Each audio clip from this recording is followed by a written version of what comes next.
Nous venons de recevoir une nouvelle stupéfiante en provenance directe du tribunal fédéral de New York. L'acteur Brad Pitt a fait une apparition surprise, serrant dans ses mains une boîte métallique hermétiquement fermée. Des sources internes affirment qu'elle contient des preuves explosives qui pourraient bouleverser l'affaire Sean Diddy Combs. Quant à Leonardo DiCaprio, sa localisation reste un mystère. Il ne s'agit plus d'un simple procès criminel. Attention, ce contenu est déconseillé aux âmes sensibles. Ce qui suit est le témoignage et les preuves présentées par Brad Pitt devant un tribunal fédéral, documenté au 18e jour du procès de Sean Diddy Combs. Certains détails pourraient vous laisser perplexe, désemparé ou vous donner du mal à croire à leur authenticité. Quelles preuves Brad Pitt a-t-il apportées pour pousser Diddy à s'en prendre à son propre avocat alors que le sort de Leonardo DiCaprio demeurait incertain? Il ne s'agissait pas d'une première hollywoodienne fastueuse. Au lieu de cela, Brad Pitt est entré dans une salle d'audience fédérale hautement sécurisée, provoquant une onde de choc dans les médias de Hollywood. Pas de garde du corps, pas d'entourage. Juste un regard d'acier et des mains agrippées à une boîte métallique fortifiée, un coffre-fort renfermant des secrets suffisamment puissants pour démanteler l'empire obscur que Diddy a discrètement construit pendant 3 décennies. Je ne suis pas venu ici pour négocier. Je suis ici pour enterrer son empire corrompu et sauver mon ami avant qu'il ne soit trop tard. Que contient cette valise? Un enregistrement audio glaçant du sous-sol où Léo serait retenu captif, une vidéo capturant une fête débauchée parmi l'élite, ou peut-être une liste de victimes réduite au silence, des noms que le public vénère encore comme des légendes. La mystérieuse disparition de Leonardo DiCaprio a déclenché le pire cauchemar de la vie de Diddy. Mais ce que le magnate n'avait jamais vu venir, c'était l'homme assez audacieux pour le démasquer comme n'étant autre que Brad Pitt, l'ancien camarade de Léo, autrefois un géant d'Hollywood à ses côtés. Pitt, d'un simple spectateur, est devenu la seule âme assez courageuse ou téméraire pour ouvrir cette boîte de Pandore. Il ne s'agit plus seulement d'une bataille juridique. C'est une confrontation brutale entre la lumière et l'ombre, entre ceux qui gardent les secrets et celui qui ose découvrir la vérité. Bienvenue dans le procès le plus périlleux de l'histoire d'Hollywood. Et tout commence avec cette valise. Nous nous trouvons juste devant le palais de justice, où règne le chaos. Brad Pitt est apparu il y a moins de 10 minutes, silencieux mais le regard empreint d'une détermination inébranlable. La valise en acier a été soigneusement remise au personnel de sécurité. Selon des sources internes, c'est la clé pour renverser Diddy. Des témoins affirment que Diddy a perdu tout son sang-froid, allant même jusqu'à s'en prendre à son propre avocat. Il ne s'agit plus d'un simple procès. C'est un champ de bataille secret pour l'élite. Tôt ce matin, la salle d'audience de New York était plongée dans une tension étouffante. Le procès de Sean Diddy Combs, accusé de traite d'êtres humains, d'extorsion et d'abus sexuels, entrait dans sa 4e semaine exténuante. Des témoins, parmi lesquels d'anciens assistants et d'anciens proches confidents, avaient dressé le portrait effrayant d'un empire criminel enveloppé de gloire et d'influence. Pourtant, même les journalistes les plus chevronnés n'auraient pu anticiper le moment crucial qui s'est produit aujourd'hui. Les portes du tribunal se sont ouvertes et Brad Pitt, le visage empreint d'une détermination solennelle, y est entré. La foule se tut. Des regards stupéfaits se fixèrent sur lui. Ce n'était pas la première fois que le nom de Brad Pitt était évoqué au procès. Mia, l'ancienne assistante de Diddy, avait déjà témoigné avoir vu Diddy agresser Cassie Ventura lors de l'avant-première cannoise de Killing Them Softly de Pitt en 2012. Mais aujourd'hui, Brad Pitt n'était pas qu'un nom évoqué en passant. Il était là pour témoigner. « Je ne suis pas ici pour moi », a déclaré Brad d'une voix basse mais pleine de conviction, à la barre des témoins. « Je suis ici pour mon ami Leonardo DiCaprio, disparu dans des circonstances mystérieuses il y a plus d'1 mois. Je suis ici pour révéler la vérité sur Sean Combs et pour protéger les vies innocentes qu'il a détruites. Je n'aurai de cesse que justice soit rendue et que Léo soit ramené sain et sauf. » La salle d'audience s'est effondrée en murmures d'incrédulité. Leonardo DiCaprio, l'une des plus grandes stars de la planète, a disparu. Et Diddy était déjà empêtré dans un réseau d'accusations odieuses liées à sa disparition. Les questions se bousculaient dans tous les esprits, mais Brad Pitt, d'un regard d'acier et impassible, commença à démêler une histoire qui fit froid dans le dos. Il y a plus d'1 mois, Leonardo DiCaprio disparaissait sans laisser de traces. Pas de SMS, pas d'appel, pas d'indice. Sa famille, ses amis et Brad Pitt son confident depuis plus de 20 ans, était en proie à la panique. Léo n'est pas du genre à disparaître sans un mot, a témoigné Brad au tribunal. Il est méticuleux et a toujours un plan. Lorsqu'il n'est pas venu à notre réunion annuelle à Malibu, j'ai su que quelque chose clochait. Brad, avec la mère de Léo, Irma Lynn, et sa sœur, a exploré toutes les pistes possibles. Ils ont fouillé son appartement new-yorkais, sa villa de Los Angeles et même sa retraite isolée en France. Rien. Son téléphone était mort, ses réseaux sociaux silencieux. Malgré l'ouverture d'une enquête, la police n'a fourni que des réponses vagues. L'espoir commençait à s'estomper jusqu'à une nuit fatidique. Un colis banalisé est apparu sur le pas de la porte de la propriété de Brad à Hollywood Hills. Pas de nom d'expéditeur, juste une clé USB isolée à l'intérieur. Déçu, Brad la brancha sur son ordinateur. L'écran s'alluma, révélant une vidéo granuleuse et de mauvaise qualité, probablement enregistrée par une caméra de sécurité obsolète. Leonardo DiCaprio était là, attaché à une chaise en métal, le visage meurtri, les lèvres ensanglantées, les vêtements en lambeaux. Il se trouvait dans une pièce sombre et crasseuse, comme un sous-sol abandonné. Une voix déformée le coupa. Préparez 10 millions de dollars en 48 heures. Il contacte la police et meurt. La vidéo se termine avec Léo luttant pour relever la tête, le regard désespéré mais éclairé d'une faible lueur d'espoir. Malgré la menace, le premier réflexe de Brad est d'appeler la police. Mais à cet instant, son téléphone sonna, un numéro qu'il ne connaissait pas. Contrairement à son habitude d'ignorer les inconnus, une intuition le pressa de répondre. Au bout du fil, la voix de Léo, faible mais pressante. « Brad, je n'ai pas beaucoup de temps. Ils n'ont aucune intention de nous épargner, ni moi ni ma famille. Ils planifient une purge. Quiconque sait quelque chose sera réduit au silence. Protège ma mère et ma sœur, et écoute, j'ai la preuve de tous les crimes de Didi. Elle est dans mon ancienne maison à Topanga Canyon, dans une boîte en acier au sous-sol. Fais attention, Brad, Didi et ses complices sont rusés. Si vous n'êtes pas prudent, ils vous entraîneront aussi. » L'appel fut brusquement coupé. Sans hésiter, Brad emmena la mère et la sœur de Léo dans sa villa de Los Angeles, la transformant en un havre de paix fortifié. Puis, à la faveur de la nuit, il se rendit à l'ancienne maison de Léo à Topanga Canyon, une retraite isolée dans les bois où Léo échappait autrefois aux projecteurs d'Hollywood. Dans le sous-sol humide et sombre, Brad trouva une armoire électrique camouflée, à l'intérieur de laquelle se trouvait un boîtier en acier scellé avec une serrure à empreinte digitale. Par chance, Léo lui avait un jour communiqué le code lors d'une soirée arrosée, par précaution. Lorsque Brad a ouvert la boîte, ce qu'il a vu l'a horrifié. Il a vomi sur place, les mains tremblantes. « J'ai joué dans des dizaines de thrillers », a déclaré Brad au tribunal, mais rien n'aurait pu vous préparer à cette horrible vérité. Brad a avoué une erreur déchirante au tribunal. Après avoir reçu la vidéo de l'appel de Léo, il s'est rendu à la police.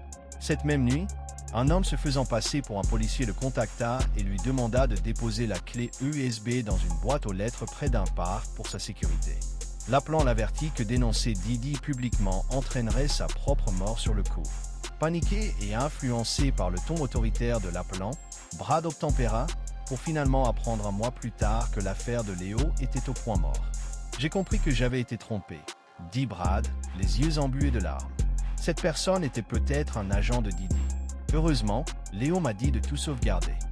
J'en gardais une copie dans un coffre-fort derrière ma cheminée. Aujourd'hui, je l'ai apporté ici pour que justice soit faite. Brad se tenait devant le tribunal, la voix tremblante mais résolue, tandis que le procureur lui demandait de décrire le contenu de la boîte en acier. Il remit à l'accusation un disque dur de sauvegarde. La copie qu'il avait soigneusement conservée dans un coffre-fort caché derrière sa cheminée, dans sa propriété.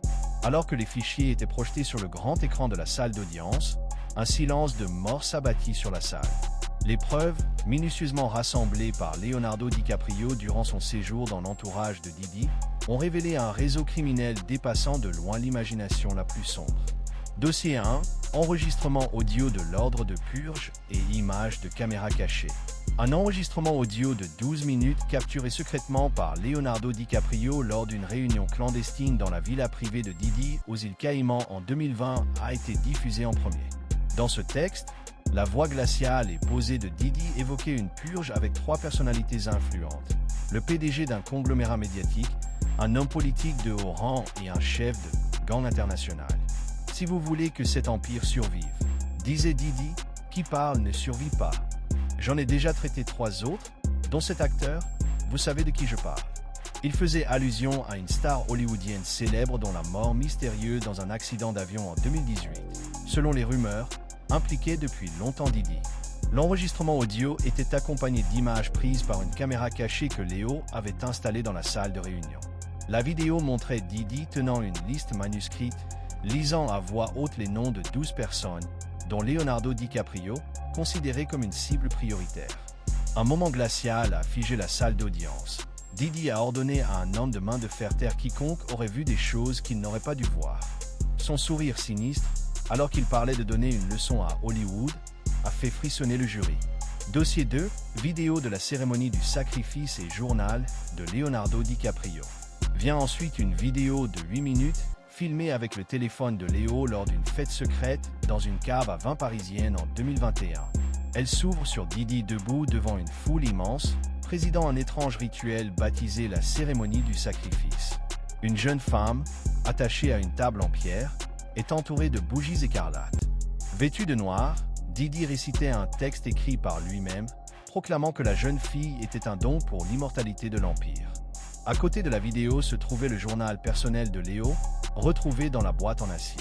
Ces pages relataient sa culpabilité et sa terreur d'avoir assisté à la cérémonie du sacrifice et à des événements similaires au fil des ans.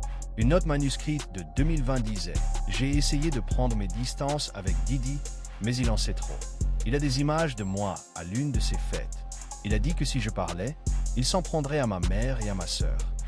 J'ai rassemblé ces preuves pour expier mes torts, mais je ne sais pas si je vivrai assez longtemps pour les révéler au grand jour. » Dossier 3. Projet Babylon. Document classifié sur un réseau mondial de trafic d'êtres humains. Un dossier crypté de 200 pages, stocké sur le disque dur Kessler de Léo, a révélé le projet Babylon, un réseau mondial de trafic d'êtres humains orchestré par Diddy depuis 2005. Les documents détaillaient des contrats d'esclavage, des accords frauduleux signés avec des jeunes femmes d'Europe de l'Est, d'Afrique et d'Amérique du Sud, promettant des carrières de mannequins ou de chanteuses aux États-Unis, pour ensuite les canaliser vers les fameuses soirées de Diddy où elles étaient victimes d'abus. Un tableau révélait plus d'une centaine de victimes transportées en jet privé vers 12 lieux secrets à travers le monde. Carte des refuges, localisation des refuges dans les Caraïbes, à Dubaï et en Asie du Sud-Est où les victimes étaient retenues captives. Une note manuscrite de Diddy décrivait comment ils avaient supervisé la violation de leur volonté par la drogue et les menaces contre leur famille. Transactions de sang-froid, liste de cadeaux, d'argent, de propriétés et de yachts envoyés à des personnalités influentes pour dissimuler les crimes. À la vue des dossiers, une image satellite de l'île privée de Diddy est apparue, révélant une zone appelée la cage de verre, une sorte de prison où les victimes étaient enfermées. Une seule ligne dans les documents a fait des vagues dans la salle d'audience. Après utilisation, mettez-les au four. Ne laissez aucune trace. À chaque vidéo et document dévoilé, des exclamations de surprise résonnaient dans la salle. Certains jurés se couvraient la bouche, incapables de regarder l'écran. Le chien de Diddy, assis dans la galerie, fondit en larmes et s'enfuit, incapable de supporter la vue de son père dans ces images horribles. À la table des accusés, Diddy gardait la tête baissée, mais ses yeux brûlaient de fureur, comme s'il complotait déjà pour se venger. Lorsque le juge demanda à Brad comment il avait obtenu ces preuves, il raconta l'histoire de Léo. Leonardo les avait accumulées au fil des ans, raconta Brad. Autrefois proche de Diddy, il a peu à peu décelé la façade, sachant qu'il pouvait devenir une cible. Léo a méticuleusement tout conservé par mesure de sécurité. Il m'a guidé jusqu'à lui lors de son dernier appel. Brad marqua une pause, la voix tremblante. Léo a disparu depuis plus d'1 mois. Je crois qu'il a profité d'un moment où ses ravisseurs ne regardaient pas pour me contacter. Il m'a exhorté à protéger sa famille et à révéler ses preuves. Le témoignage de Brad s'est étiré pendant des heures, mais le moment le plus poignant fut lorsqu'il s'est tourné vers le juge, la voix tremblante mais inébranlable. « Votre honneur, je ne suis pas ici uniquement pour accuser Diddy, je suis ici pour implorer votre aide afin de retrouver mon ami. Léo est quelque part, peut-être emprisonné, peut-être torturé. Il a tout risqué pour rassembler ses preuves, non seulement pour lui-même, mais aussi pour des dizaines, voire des centaines, d'autres victimes. Je ne sais pas s'il est encore en vie, mais je sais qu'il ne voudrait pas que je me taise. S'il vous plaît, envoyez la police à sa recherche. À chaque seconde qui passe, je crains qu'il ne subisse les mêmes horreurs que les victimes de ces vidéos. S'il vous plaît, sauvez Léo. Le silence s'installa dans la salle d'audience, plusieurs jurés essuyant leurs larmes. Le juge, le visage sévère, acquiesça et promit de demander une enquête urgente des autorités sur le sort de Leonardo DiCaprio. Pour étayer ces accusations, le procureur présenta des preuves supplémentaires, le témoignage d'Adam Sandler, enregistré plus tôt dans le procès. Sandler, une autre victime de Diddy, avait décrit comment Diddy le manipulait psychologiquement, le contraignant à des situations étranges et le menaçant avec des vidéos enregistrées secrètement. Diddy m'a donné l'impression de lui appartenir, avait déclaré Sandler. Il vous piège, vous fait sentir redevable, comme s'il n'y avait aucune issue. Le récit de Sandler a confirmé la tendance de Diddy à utiliser son pouvoir, sa richesse et l'intimidation pour dominer ses amis et collègues, rendant l'idée qu'il ait orchestré l'enlèvement de Léo tout à fait plausible. Sandler a également fourni des images de sécurité récupérées sur le compte cloud de Diddy, montrant Diddy ordonnant à un groupe de s'occuper d'un individu récalcitrant. Ces images, combinées aux preuves de Brad, ont dressé un tableau saisissant d'un réseau criminel sophistiqué où Diddy exploitait non seulement des individus, mais menait également un système d'extorsion et d'élimination. L'équipe juridique de Diddy, dirigée par Mark Anifulo, maître en stratégie défensive, a lancé une contre-attaque virulente. Elle arguait que les preuves présentées par Brad Pitt, les vidéos, les documents et une conversation enregistrée entre Diddy et sa mère étaient peu fiables et potentiellement inventées. Sur un ton subtilement moqueur, Anifulo a déclaré « Monsieur Pitt est un acteur, une icône hollywoodienne dotée d'un don pour la transformation. Qui peut dire qu'il ne s'agit pas d'un scénario minutieusement mis en scène pour ruiner mon client ?» Ils ont remis en question les motivations de Pitt, critiquant sa décision de présenter des preuves aussi explosives au tribunal plutôt que d'alerter immédiatement la police. Pourquoi quelqu'un comme Brad Pitt, à la réputation prestigieuse et à la carrière étincelante, risquerait-il tout pour présenter une histoire non vérifiée? Cherche-t-il à attirer l'attention? Ou s'agit-il d'un complot plus vaste? Les remarques acerbes d'Anifulo ont d'abord influencé le jury, semant le doute, mais ces doutes se sont rapidement dissipés lorsque l'accusation, menée par la procureure chevronnée Maureen Comey, a présenté des preuves vérifiées. Les vidéos, documents et enregistrements audio avaient été rigoureusement authentifiés par des experts indépendants, confirmant leur légitimité. Ces documents ne concernaient pas seulement Léo, une victime présumée assassinée par Diddy, mais dressaient le portrait glaçant d'une entreprise criminelle vieille de plusieurs décennies. Des allégations d'abus sexuels et d'extorsion au blanchiment d'argent, Diddy semblait avoir bâti un empire non seulement sur le talent musical, mais aussi sur la manipulation et la violence. Tout au long du procès, Diddy a conservé une attitude glaciale, presque statuaire. Pourtant, à de rares moments, des lueurs de panique dans son regard le trahissaient aux yeux des observateurs attentifs. Lorsque l'enregistrement de sa conversation avec sa mère résonna dans la salle d'audience, les mains de Diddy se crispèrent, ses doigts si serrés qu'il semblait contenir une tempête d'émotions. Certains spectateurs le remarquèrent murmurer quelque chose à son avocat, bien que les mots fussent inaudibles. Ces gestes subtils, bien que discrets, étaient comme des fissures dans la façade impeccable que Diddy avait méticuleusement construite au fil des ans. Le témoignage de Brad Pitt n'est pas seulement une pièce du puzzle dans cette affaire, c'est un signal d'alarme, une alarme perçante pour ceux qui sont encore bercés par la façade scintillante d'Hollywood. En tant que témoin inattendu, Pitt s'est placé dans une position précaire. Étant l'une des plus grandes stars mondiales, il n'a nul besoin de plus de célébrité ni d'attention. Son choix de révéler la vérité, malgré les risques pour sa réputation et sa sécurité personnelle, est un acte de courage rare. Il nous rappelle avec force que même ceux qui sont au sommet du pouvoir et du prestige peuvent choisir de défendre la justice, quel qu'en soit le prix. Cette histoire ne concerne pas uniquement Diddy ou Brad Pitt. Elle soulève de profondes questions sur la nature du pouvoir dans l'industrie du divertissement. Où se situe la frontière entre influence et abus? Quand quelqu'un comme Diddy peut user de sa richesse, de sa célébrité et de ses relations pour manipuler tout un système, des stars et managers aux dirigeants, quelle responsabilité portons-nous? Nous, le public qui l'avons autrefois célébré. En tant que consommateurs de musique, de cinéma et de culture pop, avons-nous involontairement favorisé des actes répréhensibles en idolâtrant les stars, ou sommes-nous simplement victimes d'un système conçu pour dissimuler la vérité? Ce procès est plus qu'une bataille juridique, c'est une profonde leçon de courage et de responsabilité. Le témoignage de Brad Pitt prouve que la vérité, aussi douloureuse ou périlleuse soit-elle, mérite qu'on se batte pour elle. Pourtant, il souligne aussi que la justice n'est pas gratuite. Elle exige des individus qui osent se lever, affronter les menaces et les pressions, et privilégier l'intérêt général à l'intérêt personnel. Pitt, malgré sa célébrité, est un être humain et sa décision démontre que chacun, quelle que soit sa position, peut susciter le changement s'il choisit d'agir. Au-delà de cela, cette affaire est un appel à l'action pour nous tous.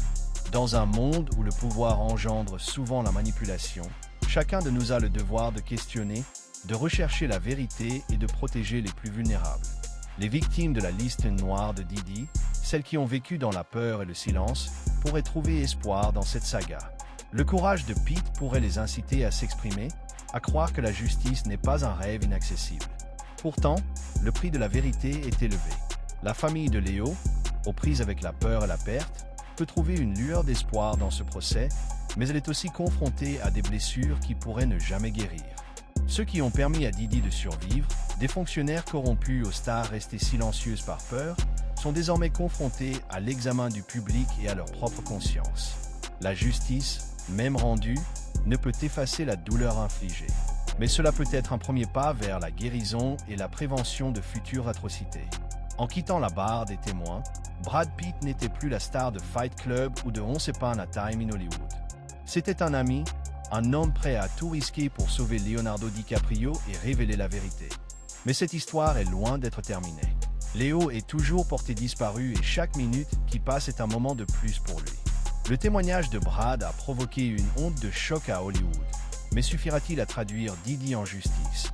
Et qui sera le prochain à se lever alors que l'ombre du pouvoir plane encore? Aujourd'hui, nous sommes à la croisée des chemins. La justice triomphera-t-elle, ou la richesse et l'influence étoufferont-elles une fois de plus la vérité? Leonardo DiCaprio sera-t-il retrouvé avant qu'il ne soit trop tard? Et vous, qui choisirez-vous? Le silence ou la parole? Pour continuer à suivre ce voyage et découvrir la vérité et rester informé de la suite, abonnez-vous et activez les notifications. Nous avons besoin de votre soutien pour continuer à enquêter sur des histoires aussi sombres. Dans notre prochaine vidéo, nous approfondirons la question des non-figurants sur la liste noire de Diddy et des secrets encore cachés. À ne pas manquer, la vérité n'attend personne.